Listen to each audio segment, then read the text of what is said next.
yaklaşık 12-13 yaşındayken ben İstanbul'a gittim gurbete. Anne babadan ayrıydık orada. Orada da belli bir süre kaldıktan sonra kendi işimizi kurduk. Yani senelerce tekstil atölyesiyle uğraştık. Turizm kovaladık. Baktık hep gurbet anne babadan ayrı kalınca dedik ki artık yani nereye kadar böyle diyerek yani buraya dönüş yaptık. Biz buraya geldik, bir serayla başladık. İlk dönemimde serayla hani deneme amaçlı yaptım ben. Olursa olacak, olmazsa geri başka alternatifler peşindeydik.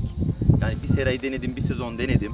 Yani bu işin geliri, yani maddi kaynağı güzel olduğunu gördüğüm için ondan sonra dedim ki benim büyümem lazım. Daha da büyüyelim dedik, daha da ilerleyelim dedik. Bu aşamada Göksu Taşeli projesinden bir hibe geldi. Göksu Taşeli'nin bu hibeyi verdiği için değerlendirmek istedik. Yani buradan bir tane daha alalım dedik. Sonra anneyi de alalım dedik. Böyle devam ettik. Burada şu an bu bölgede 13 dönüm sera yaptık iç içe.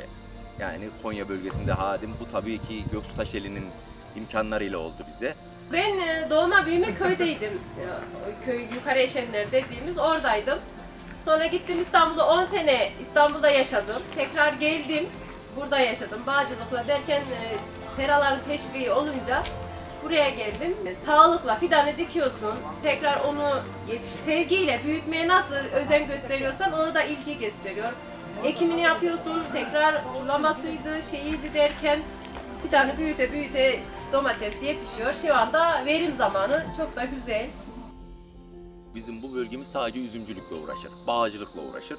Yani burada insanlar koca bir bağda 2000 çubuğu vardır, senede bir kere üzüm alırlar. Hani bununla geçinmeye çare, yani lüks bir geçintisi olmaz. Seracılığa ben teşvik edince, böyle geçelim seracılığa deyince, hani kazancı da iyi deyince ailelerin çoğunluğu biraz kafalarına yatıp Göksu Taşeli'nin sayesinde seracılığa döndüler. Bu aşamada da şu oldu, gelir bu kez 2'ye katladı, 3'e katladı. İlçe tarımdan bize destek olarak önerdiler. Biz de gittik, yazıldık. 7 çadırımız çıktı, arkadaşlarla birlikte gittik. Yazıldık, bizlere çıktı, borçlarımızı ödedik 2 sene içinde. Çok güzel çalışıyoruz, evimize destek oluyoruz, çocuklarımıza. Çok yani mutluyuz. Hayır, evdeydik, hiçbir şey yapmıyorduk. İneklerimiz vardı, ineklerle, evde çocuklarla ilgileniyorduk, başka öyle bir çalışmaya gitmiyorduk. Sera kurduktan sonra elimize para geçti, istediğimizi yapmaya başladık. Yani paramız var, çalışıyoruz. Biz buraya destek olduk sıra çağırıyoruz arkadaşlarımızı, köyden arkadaşlarımızı çağırıyoruz. Yövmeyelerini tabii veriyoruz, o arkadaşları burada çalıştırıyoruz. Bu dağların taşların arasında bizim yapabileceğimiz en güzel iş bu diye düşünüyoruz. Çünkü bizim burada hayvancılık çok zor, tarım çok zor, arazi yok. Yani burası bir dağdı, oyuldu ve bu seralar yapıldı. Köyümüze bir gelir kaynağı oldu. 112 metrekarede bir aile kendini geçindiriyor. 21 bayan çalışıyor burada. 7 tanesi sera sahibi. Diğer 14 tanesi de komşularını çağırıyoruz işte.